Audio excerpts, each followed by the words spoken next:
Hey guys, welcome back to J&M Sports Talk. We're back after Yep. week one's action to talk some more college football with you. Mm-hmm. So we're going to do things a little bit different this year. Yep. So let's just go right to it. Jonathan, All right. who impressed you in week one? Yep. First of all, I just want to start off talking about there were some great receivers that made not only a ton of awesome catches that we saw all weekend, but there's some that had some great performances.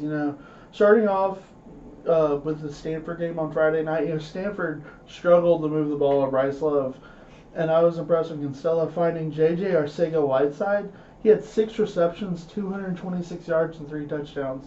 He was big for them to able to still get that win when San Diego State was covering the box full of guys. And another receiver was Jashawn Jones of Maryland. They had the big win over Texas. He had a passing touchdown, a rushing touchdown, and caught one. So the receiver was all over the place, making plays for Maryland. That's pretty impressive. And another, I'm gonna give a whole group that I really liked was the LSU's offensive line. They completely controlled the line of scrimmage against Miami, and they did it from start to finish. That was a complete mashing of their defensive line. There was one point in the game where I thought a lot of people thought they scored a touchdown, and they just ran up and ran the ball on in. They weren't scared at all if they could get that 1 yard or not, which was really impressive. I thought. They were real, and then they protected Burrow well as well when they passed. Yeah, so piggybacking on that, Burrow is a former Ohio State quarterback. I was really impressed with Haskins, the Ohio State quarterback. He had over 300 passing yards, 5 touchdowns. I think he's probably the most talented passer that they've had. Hopefully I'm not over-exaggerating, but he just looked really good. Mm-hmm. Much better passer than they've had in the last probably 5 to 10 years. Mm-hmm. So I really liked him. Travion Williams, the Texas A&M running back. It's amazing how the Texas A&M offense looked just in one game under Jimbo Fisher. But Williams, he had over 200 rushing yards, 3 touchdowns. So I was really impressed with him. Ole Miss, they had a tough matchup against Texas Tech in Houston, and they hung 47 points on them. I was not expecting that to happen. Yeah, it wasn't much of a challenge like we thought it'd be. I think we both picked Ole Miss there, but we thought Texas Tech would be a good matchup. We thought it would be a close one. Yeah.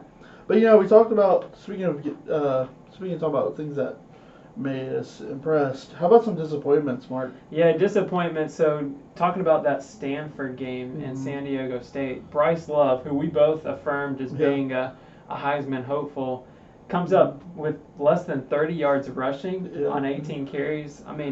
Give credit to San Diego State, but Bryce Love, that's a disappointing start. He had 200 rushing yards in a lot of games last year. So to have less than 30, that's a huge disappointment.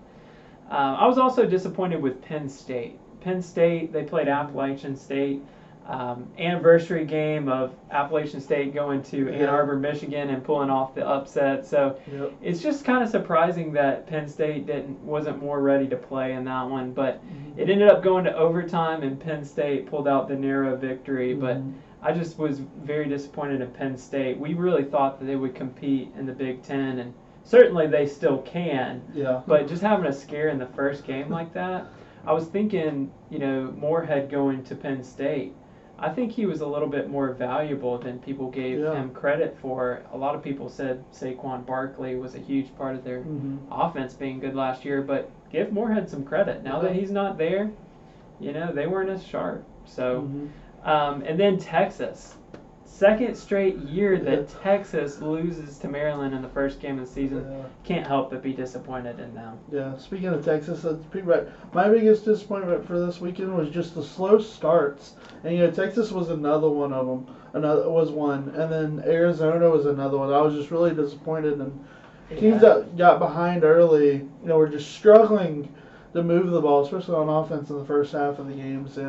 That they really, even Washington you could throw in as another one that just couldn't get things going early on and ended up costing them the wins. All 3 of those teams I mentioned came back and made games, and at one point should have probably won the game. But that was my biggest disappointment, was just these slow starts in week one. And yes, they're a big loss for the teams, but at least all of them were non-conference, so they have opportunities. They can get things straight this week and be on a path for their conferences, which all of them I think have opportunities to do well in still. So those were my disappointments. Yeah, so another fun segment that we have is they are who we thought they were. Dennis Green, right? Yeah. So with that being said, they were who they thought they were, and I'm not letting them off the hook. And who they are is the Florida State offensive line. For those of you that watched our show last year, I was very critical early in the year on Florida State's coaching and them not addressing the offensive line situation that they had. And last year was even worse than the year before. That was a big reason why they lost Francois, not able to protect him early in the year. And you would think with a new coaching staff they would try to address that. And I'm sure they did. But at this point, I'm calling it on the offensive linemen themselves. That you go to a place like Florida State, there's money to be made at the next level if you just hone your crafts and do a good job, and they failed that miserably. Virginia Tech, give them credit, they're a great defense, and they did a lot of good things the other night, but that offensive line could not do anything right, it seems. There was multiple times, there could have been multiple sacks that night. They were lucky to only give up 5, I think. So that's who they thought they were. Is this offensive line unit needs to step up moving forward if they want to have any success in Tallahassee this year. Yeah, I know there's a lot of disappointed Florida State fans on Monday night for sure. For me, I've got it on the positive side. Okay. Alabama, Tua at quarterback. Alabama is who we thought they were. I mean, they're definitely off to a great start. It's scary to think of what their offense could do this year with him at quarterback. Mm-hmm. And, their defense is pretty good too. So it's not going to be easy to beat Alabama this year. We knew that going into the season. Their first game just confirms it. Right. All right, so let's recap a couple of the big games from last week, Jonathan. We had 2 ranked matchups, the first being Auburn and Washington, and then the second one was the college game day game, Michigan and Notre Dame. So let's first talk about Auburn and Washington. What were your initial thoughts on that game? I think one of the biggest takeaways was, we talked about last week how good this Auburn defense could be, and it really showed in the stats. If you looked, there wasn't any real leader in the stats. They were all getting after it. They all had multiple tackles for loss, sacks, you name it. They had a little bit of everything. So that was my biggest take, was the fact of how good the defense was as a whole. What about you? Yeah, so, I mean, really both teams were very evenly matched. You look at the stats overall, but really it was Auburn's defense was impressive. And really Auburn's offensive line. Going into that game, I really felt like that was going to be the weak point, and it was exactly that. One of the biggest surprises for me in that game, though, was Jake Browning, the veteran senior quarterback for Washington. He made a lot of questionable throws, especially in the first half. He threw an interception early. I just expected Washington to take care of the football a little bit better than they did, being a veteran team. And so it was very interesting. Really, it came down to who had the ball last and who made the play. And really, that was Auburn on the offensive and defensive side of the ball. Yeah, I would agree with you, especially the pass early in the game. When it looked like he tried to throw it out of bounds, we just short-armed it and just left it there. Yeah. It just fell on the DB's lap, which we were fine with. But I really was disappointed too. I mean, you can't. It's not necessarily the running back's fault when he made the fumble in the red zone, though, and he got it and he had like 5 guys in his face. But other than that, it was a very good game, evenly matched. But the Auburn defense, especially in the red zone, was huge. For me in this one, the Pac-12, a lot of people were putting the Pac-12, their playoff hopes on Washington's shoulders, and if they didn't win this game, then their hopes were ruined. But I don't really see it that way. I think this game could have gone either way. Right. And for Washington, they take care of business. They win out. I think they go to the playoff no problem. Oh, yeah, because the committee will look at it and see, that was only, 5-point difference on the road in Atlanta. It was basically a road game. Yeah, it was as road game as you could get without going to Jordan-Hare. So it was close enough that I think the committee's going to look at it and say, that was week 1 too. I'm sure both Auburn and Stanford are going to do plenty to. I mean, Washington's going to do plenty throughout the year to make their stock better. They both have some great opportunities on their schedule. So I think either way, both these teams moving forward is a great situation, I think. Yeah, so let's talk about the playoff. Notre Dame and Michigan. Yeah. Really, last week we were talking a lot about how Notre Dame's going to factor into the playoff. Yeah. They play a lot of good teams, and it's going to be a factor, common opponents, that sort of thing. So Notre Dame ends up getting the win, 24-17 at home against Michigan. What did you think about that one? We talked about them just from a scheduling standpoint, the big factor. I think from what we watched week one, if they continue, they're going to be a factor, period. They look the part. They look like a Notre Dame team that you expect to be in the talks for a national title. They play great defense, but really the biggest point I thought of the game was, you mentioned Winbush last week and how good of a player he is. I was really impressed with his improvement in passing game. That was really the biggest difference in the game, I thought, was he was able to move the ball on his feet like we knew he could, but he stepped up, and you could tell he actually wanted to get better in the offseason at passing, and it showed. I think that was huge for him and them moving forward. Right. Yeah, I was really impressed with Notre Dame's defense. I mean, we talked a lot about Shea Patterson last week and what a great athlete he was, and it was just impressive to see Notre Dame's defense shut him down. I think he was having some health trouble, staying hydrated and having cramps and things like that. But, I mean, hats off to Notre Dame's defense. If they play that well against the rest of their schedule, I mean, they could easily make the playoff. But for Notre Dame, it's a disappointing, or not Notre Dame, for Michigan, it's a disappointing start. A lot of people thought that Harbaugh, this was his year, make or break. So to start out with a week one loss in a rivalry game like that, I know it's a tough pill for Michigan. It is, but again, they're another team that, it's only one loss and it was non-conference. So everything is still in front of them. Shea Patterson gets healthy and gets that situated, and he goes on a run for them. Their defense didn't look bad at times either. It was just Winbush, you could tell, is just a great player, and he made plays to beat them. So moving forward, Michigan's got, like all these other teams that have one loss, it's just a non-conference loss that everything's in front of them in their conference. So. Right. All right, let's do some quick picks. Okay. Let's move on to week 2. A lot of exciting games this week, too. Some good matchups. Let's start out with Georgia Tech traveling to South Florida. Yeah, I think this is the more interesting matchup just because of the fact that Georgia Tech's traveling to South Florida, too. And I really like what Charlie Strong is doing there, but Georgia Tech is just a tough team to prepare for in a week with that option. They got Marshall, who I think is a very good quarterback, especially be running their system. I like Georgia Tech to win this one, even on the road. Yeah, that's really why I'm picking Georgia Tech, is the experience factor of Marshall at quarterback. And, you mentioned the tough system, but also South Florida is replacing Flowers, the great quarterback there. So that combination, I'm going Georgia Tech on the road. Yeah. All right, let's talk about UCLA and Oklahoma. So UCLA had a disappointing loss in the Chip Kelly opener. Yep. How do you see this one going? Yeah, I think they're going to improve. Chip Kelly's going to continue to get them better, but I don't think they're going to be good enough to go into Norman and get the win against Oklahoma. Oklahoma just looked too good last week, so I'm going to go with Oklahoma. Yeah, Kyler Murray. I mean, he looked really good, Johnny Manziel-esque in the pocket there. So I'm going Oklahoma in this one. All right, Kentucky and Florida, 31-game win streak in this matchup for Florida.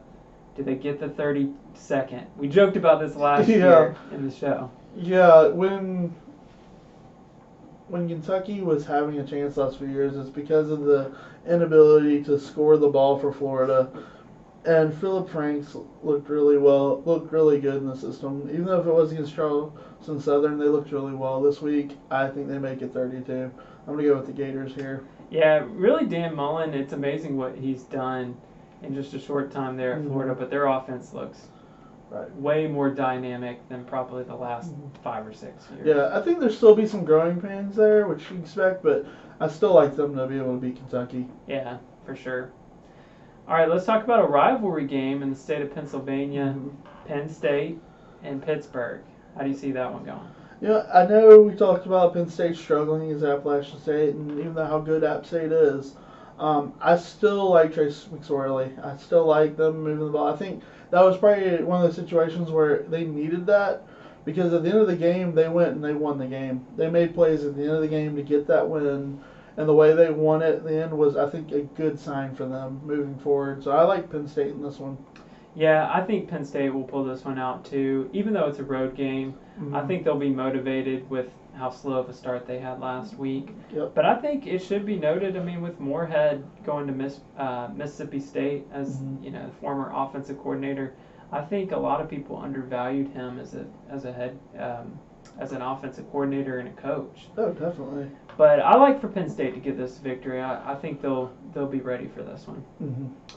All right, let's talk about our last quick pick, Iowa State, Iowa. Yep.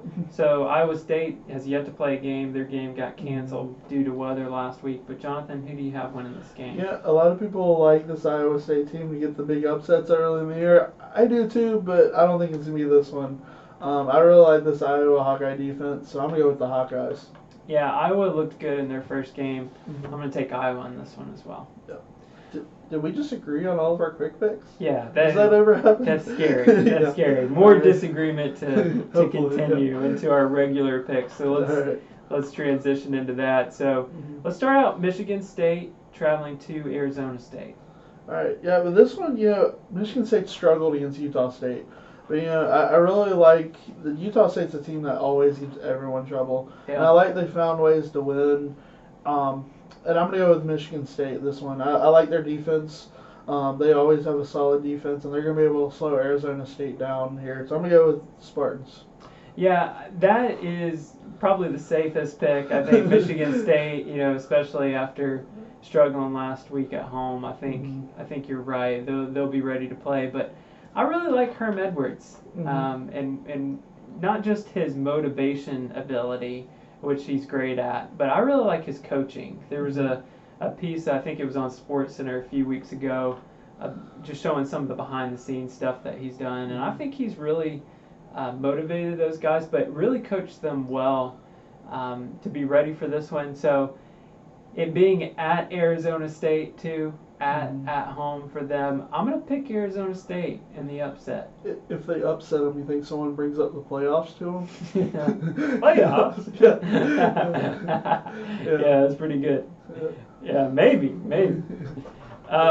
Let's talk about a good conference ranked matchup in the Pac-12, USC and Stanford. How do you see that one going? Yeah, I still like the Stanford team. I think Estella definitely showed that he can pass a lot better this year, and he's able to, when things break down, to find an open receiver like last week. I'm sure they weren't expecting 9 guys in the box all game to stop Love. So I like the fact that he was able to make plays when Love wasn't making plays out there. I think if that might have been one of the good things for them when he got hurt so much last year, was it made them figure things out without him. So I just don't think Bryce Love's going to repeat last week. I expect him to have a big game, be upset about last week, and show people why he's a Heisman hopeful. So I got Stanford in this one. Yeah, I'm not betting against Bryce Love either. I've got Stanford. Another reason why I have Stanford is, it's at home for them, but also USC. They have a young QB, be his first road game. They got off to a slow start against UNLV last week, and so it's really the experience factor of it is why I'm picking Stanford at home. All right, let's move on to another good matchup, Clemson and Texas A&M. This is probably the game that I'm most looking forward to this week. Yeah, it should be a really interesting matchup. But at the end of the day, even with the multiple quarterbacks Clemson are going to use, this is going to be a game a lot closer than everyone's expecting it to be. I don't think it's going to be a blowout, but I still like Clemson. I can't go against this defense. It's one of the better teams in the country defensively.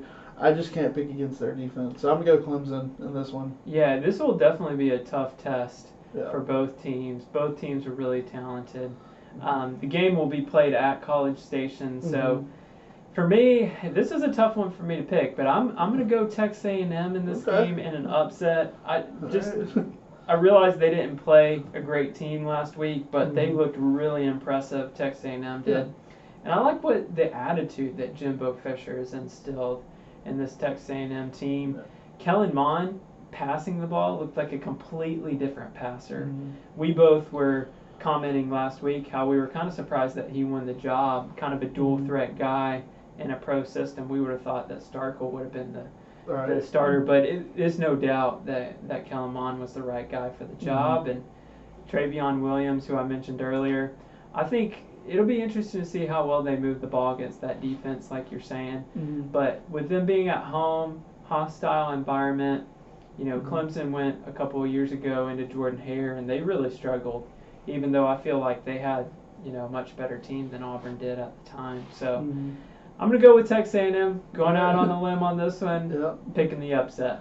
All right, you heard it here first, guys. All right, let's talk about another conference-ranked matchup, Georgia and South Carolina. Right. Jonathan, you already told our fans out there you're high on South Carolina. Are you going to pick them in this game? Absolutely. This is why I picked them. They're going to get a big win here. It's finally Bentley's year to do what he's been talked about going to do for the last 2 years now. Debo's at full strength. I like this offense. Never going to doubt a Will Muschamp defense and not be prepared for a game. So I like South Carolina winning the big one at home here. Yeah, it sounds good because they're at home, early season matchup.